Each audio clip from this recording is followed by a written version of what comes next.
Assalamualaikum, selamat malam. Oke, kali ini saya mau bercerita tentang sistem coolant.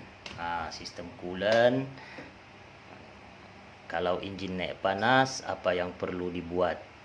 Langkah awal membuat pemeriksaan sistem coolant. Langkah awal ni dia sangat penting. Sebab kalau enjin sudah terlebih panas, kesannya nanti di sini pada gasket head. Kalau gasket head ni sudah kena, maksudnya sudah terbakar, kos untuk baik pulih ni dia sangat tinggi lah. Jadi kita perlu ada ilmu sikit, langkah-langkah awal apa yang perlu kita buat supaya gasket ni tidak terbakar. Oke, enjin panas ni dia ada dua sebab. Enjin naik panas ni dia ada dua sebab. Satu, biasanya sebab ada kebocoran pada sistem coolant tu. Yang kedua, ada kerosakan pada bahagian komponen sistem coolant. Okey, jadi kita cerita ni malam, kita cerita yang kedua, kerosakan. Yang kebocoran tu kita tolak tepi dulu. Kita cerita kerosakan, apa dia punya simptom, lepas tu cara membuat pemeriksaan. Supaya kita tidak main agak-agak kan, mungkin ini. Jadi perlulah kita ada ilmu asas membuat pemeriksaan apabila enjin naik panas. Okey, yang pertama sekali, punca enjin naik panas, radiator fan. Radiator fan ni kalau dia tidak berfungsi, dia tidak mampu menarik haba daripada radiator ni. Jadi enjin tu semakin panas, lama-lama air di dalam enjin tu dia berkurangan. Air dalam enjin berkurangan, lepas tu air dalam spare tank ni pun dia pandai kurang. Sebab enjin sudah terlebih panas, air tu dia akan menjadi uap. Jadi jumlah air tu dia akan kurang. Jadi kalau kita parking masa enjin sudah sejuk, radiator tu pelan-pelan akan tarik air daripada radiator spare tank ni. Itu yang menyebabkan air ni boleh kurang. Okey. Radiator fan ni pula dia ada dua jenis. Jenis pertama yang menggunakan elektrik. Jenis yang kedua dia menggunakan belting. Okey, untuk yang menggunakan elektrik ni, dia punya simptom sama juga dengan yang menggunakan belting. Tanda-tandanya benda ni rosak masa kita jalan tu, tiba-tiba aircon hilang. Masa kita jalan tiba-tiba aircon tidak sejuk. Kalau jadi begitu, cuba parking, cari parking, lepas tu perhatikan ni motor kipas ni, dia berfungsi atau tidak. Kalau dia tidak berfungsi, dia mungkin satu, habis karbon, kedua mungkin masalah relay, ketiga fuse, keempat mungkin coolant temperature sensor. Jadi kena buat pemeriksaan di bahagian situlah. Okey, untuk motor kipas yang kedua, kipas radiator yang kedua yang menggunakan belting, kalau tiba-tiba aircon tidak sejuk, cuba perhatikan tu kipas tu. Dia biasanya dia punya masalah tu dia tidak laju pusing. Sebab kipas jenis begitu dia bergantung dengan belting. Maksudnya dia ikut kelajuan enjin. Jadi kipas tu dia menggunakan minyak, liquid. Liquidnya tu dia pekat. Lama-kelamaan dia cair. Jadi bila dia cair, kipas tu akan tertinggal. Sampai satu tahap, masa kipas tu berpusing, kita boleh tangkap dia. Sebab dia terlalu slow. Jadi bila kipas tu terlalu slow, sama juga dia punya simptom. Aircon akan tidak sejuk. Bila aircon akan tidak sejuk, itu tanda-tanda awalnya. Perhatikan di kipas. Semakin lama kita biarkan, semakin slow tu kipas, air semakin kurang, enjin naik panas. Okey, itu bahagian motor kipas. Komponen yang seterusnya yang boleh menyebabkan enjin naik panas, termostat. Okey, fungsi termostat ni kan dia mengekalkan suhu air yang ideal di dalam enjin. Bila sampai satu suhu, contoh begini 82 darjah Celsius, bila sampai itu suhu atau lebih sikit dia akan terbuka. Jadi bila benda ni jam, suhu engine tuh sudah terlebih panas, jadi dia tidak terbuka. Kalau dia jam, dia tidak terbuka, engine tuh akan semakin panas. Nah, dia punya simptom sama juga. Aircon akan hilang, aircon tiba-tiba tidak sejuk. Kalau model kereta yang canggih sedikit, kalau termostat ini bermasalah, check light itu akan menyala. Check light akan menyala, sistem aircon dia cut. Itu dia punya safety lah. Oke, cara membuat pemeriksaan kalau termostat ini jam atau tidak. Oke, caranya waktu engine sejuk, paling cantik di waktu pagi, engine sudah bermalam kan dia sejuk. Kita coba hidupkan engine. Lepas itu kita pegang nih hose radiator atas nih dengan hose radiator bawah, kita pegang. Oke. Lepas itu kita biarkan tuh engine hidup dalam masa 5 menit ataupun 10 menit, kita coba cek lagi balik. Kalau termostat yang bagus, bila engine sudah hidup lama, hose radiator atas nih dia panas, hose radiator bawah pun dia akan panas, dia sama-sama panas kalau engine sudah hidup lama. Tapi kalau termostat nih jam, kita hidupkan pun engine tuh lama, hose radiator atas nih panas, hose radiator bawah tuh dia tidak akan panas, sebab air tuh tidak berpusing. Maksudnya di atas tuh panas, di bawah tuh masih sejuk hose radiator. Itu kemungkinan besar termostat nih jam. Jadi dia punya solusi, kita coba lepaskan nih termostat. Buka nih termostat, pasang balik nih hose, isi air. Lepas itu kita hidupkan engine. Masa kita lepaskan nih termostat, kalau kita hidupkan engine, kedua-dua hose itu dia akan sama-sama panas, sebab termostat sudah tiada, perjalanan air sudah lancar. Jadi bila kita hidupkan engine, kedua-dua hose tuh wajib sama-sama panas. Begitu.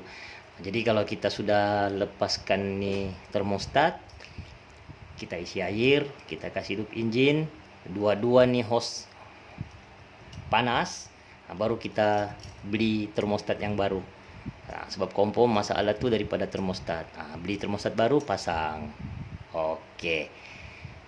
Tapi macam mana pula kalau termostat nih kita sudah lepaskan, isi air, hidupkan engine, tapi hose radiator di atas panas, tapi yang di bawah tuh tidak mau panas. Sedangkan termostat nih kita sudah lepaskan. Di situ dia ada dua kemungkinan lagi.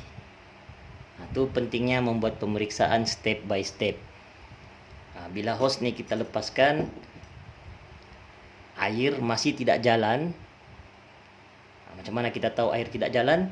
Hose radiator di atas tuh panas, hose radiator di bawah tuh tidak panas. Kemungkinannya water pump nih bermasalah. Mungkin water pump dia punya bilah nih reput ataupun kipas nih tercabut, sebab tagar kan. Jadi air itu tidak berpusing. Itu satu. Kedua, berkemungkinan besar radiator nih sendiri sudah tersumbat, sebab tiga bahagian nih, termostat, water pump dengan radiator sumbat, dia punya simptom hampir sama. Simptomnya aircon tidak sejuk, tiba-tiba tidak sejuk.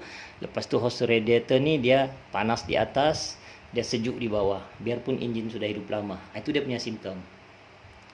Begitu. Jadi macam mana kita mau pastikan nih water pump berfungsi atau tidak? Water pump nih kita tidak perlu lepaskan lah, sebab ada jenis kereta, rata-rata jenis kereta nih water pump nih di belakang timing belt. Jadi untuk kita buka mau tengok kan dia bukan senang, kita terpaksa lepaskan lagi tuh timing belt. Jadi caranya termostat nih kita jangan pasang kan, kita jangan pasang termostat nih. Hose nih kita pasang balik macam asal, tapi kita buka di sini di radiator nih. Dia sama cara macam mana kita buat flushing. Oke, kita lepaskan nih hose. Lepas itu kita isi air. Isi air di hose tuh kasih penuh, dengan di radiator nih isi air kasih penuh. Lepas itu kita coba hidupkan engine. Masa kita hidupkan engine tuh, air dari radiator nih, dari hose radiator nih dia deras keluar. Kalau water pump nih bagus, air nih akan deras keluar. Kalau mau lebih pasti, coba rem minyak, coba tekan minyak. Masa kita pijat minyak tuh, air nih lagi kuat keluar. Itu water pump bagus. Tapi kalau air mengalir saja tidak kuat, itu maksudnya water pump nih bermasalah. Jadi kita boleh istiharkan water pump nih bermasalah. Bukalah water pump, ganti baru. Kemungkinan besar dia punya daun sudah habis. Itu untuk cara membuat pemeriksaan kalau masalah daripada water pump. Oke. Contoh, masa kita buka nih, isi air, kita start engine, air itu deras keluar. Maksudnya water pump kompon bagus. Tapi engine masih panas. Itu kita sudah boleh istiharkan radiator tersumbat. Water pump sudah kita pastikan bagus. Termostat pun kita tidak pasang. Air lancar. Masa kita tes nih kan, untuk pastikan water pump ini bagus atau tidak, air lancar tapi engine masih panas. Kita boleh istiharkan tangki radiator ini tersumbat. Oke, komponen seterusnya yang boleh menyebabkan engine naik panas, main pulley. Main pulley ini dia boleh rosak juga.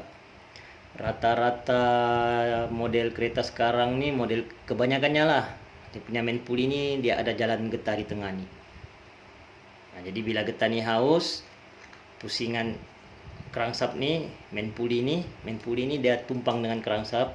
Jadi bila crankshaft tuh pusing, pusingan di dalam nih dengan di luar dia tertinggal. Dalam tuh laju, di luar nih tertinggal. Di luar nih untuk belting. Jadi bila dia tertinggal, belting tuh dia tidak laju untuk pusing nih water pump. Banyak benda yang dia tidak laju pusing. Water pump, alternator, power steering, kompresor aircon, banyak tuh yang dia bawa. Dia punya simptom. Kalau mau tahu benda ini rosak, dia punya tanda-tanda. Kalau kereta jenis power steering tuh pandai keras, kadang-kadang dia keras. Tuh masalah main pulley. Ataupun lampu indikator untuk alternator dia pandai malap, ataupun dia pandai menyala, lepas tu dia pandai mati lagi sendiri. Maksudnya masa kita start engine, lampu tu dia menyala, dia tidak padam. Tapi bila kita pijak minyak, kita rem, lampu alternator tu dia mati, ataupun dia malap-malap baru dia mati. Bila kita lepas minyak, lampu tu menyala lagi. Tu maksudnya main pulley ini bermasalah. Oke, last sekali komponen yang boleh menyebabkan engine naik panas tapi kadang-kadang kita terlepas pandang. Nih, penutup radiator. Penutup radiator ni dia sangat penting. Penutup radiator ni dia bukannya sekadar penutup. Fungsi penutup radiator ni dia menahan tekanan. Dia menahan tekanan air di dalam engine ataupun di dalam radiator tu sampai satu tahap. Contoh 0.9, ini 0.9 bar ataupun 1.1 bar. Sampai satu tahap tu radiator cap ni akan terbuka. Dia terbuka untuk dia buang tu tekanan tu dari dalam engine tu ke spare tank. Dia buang ke sini. Itu dia punya fungsi. Kalau dia tidak boleh buang, kemungkinan hose boleh pecah, radiator boleh pecah sebab terlebih tekanan kan. Ini dia punya fungsi. Jadi benda ni boleh rosak. Kalau benda ni rosak, dia punya simptom, air di radiator pandai kurang, tapi air di spare tank ni dia tidak kurang, dia maintain ataupun dia lebih kalau penutup ni rosak. Kalau jenis yang suka periksa air di tangki spare saja, dia tidak periksa di radiator, kena dia masalah begini. Kadang-kadang ada orang kan dia cek di sini saja, dia tengok masih ada air. Dia lupa kalau penutup ini rosak, air dari dalam radiator ni akan sentiasa keluar ke speteng. Jadi di speteng ni dia sentiasa ngam. Tapi di dalam enjin atau dalam radiator tu air tu sudah berkurangan. Lama kelamaan air di dalam ni dia akan habis. Enjin boleh naik panas. Okey.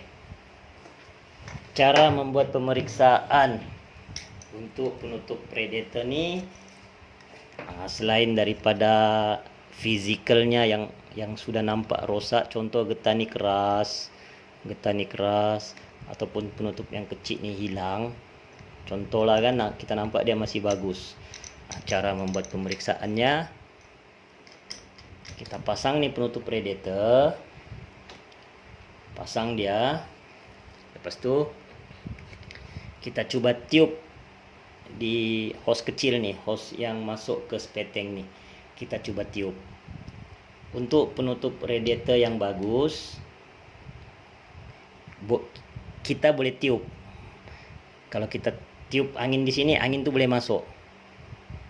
Tapi bila kita sedut, dia tertahan. Maksudnya angin boleh masuk tapi tidak boleh keluar. Itu ciri-ciri penutup radiator yang bagus. Kalau kita pasang penutup radiator yang baru, kita coba tiup, angin boleh, kita sedut pun boleh. Maksudnya penutup radiator ni dia tidak menyimpan tekanan, jadi enjin boleh naik panas. Sebab penutup radiator ni kadang-kadang kan, kalau kita beli baru, spare part sekarang ni kita tidak boleh jamin dia punya kualiti. Baru pun tidak boleh percaya. Kadang-kadang dia punya spek tu tidak ngam, mungkin dia rendah sikit. Jadi bila dia rendah sikit, dia tidak boleh menyimpan tekanan tu. Dia ni angin boleh masuk tapi tidak boleh keluar. Itu ciri-ciri penutup radiator yang bagus. Ataupun masalah ni boleh terjadi kalau pernah tukar penutup atas ni. Kan penutup atas ni kalau bertahun-tahun dia boleh reput. Bila dia reput, untuk beli sebiji radiator ni dia bukan murah. Penutup ni ada jual. Jadi bila orang beli baru, kadang-kadang lubang ni dia punya ukuran tidak sama dengan penutup yang original tu. Nampak sebiji dia sama, tapi di sini dia ada beza. Jadi bila kita sudah pernah ganti ni, lepas tu pasang penutup tapi kita tidak buat pemeriksaan, enjin tu akan naik panas. Dia begitu. Jadi caranya, kalau kita ganti penutup yang hitam ni, ataupun kita ganti penutup yang baru, ataupun kalau kita mau buat pemeriksaan penutup ni bagus kah atau tidak, kita tutup rapat dulu, lepas tu kita tiup. Buanglah dulu ni, cabut ni hose, buang dulu air coolant tu yang di dalam ni kan, sebab dia beracun.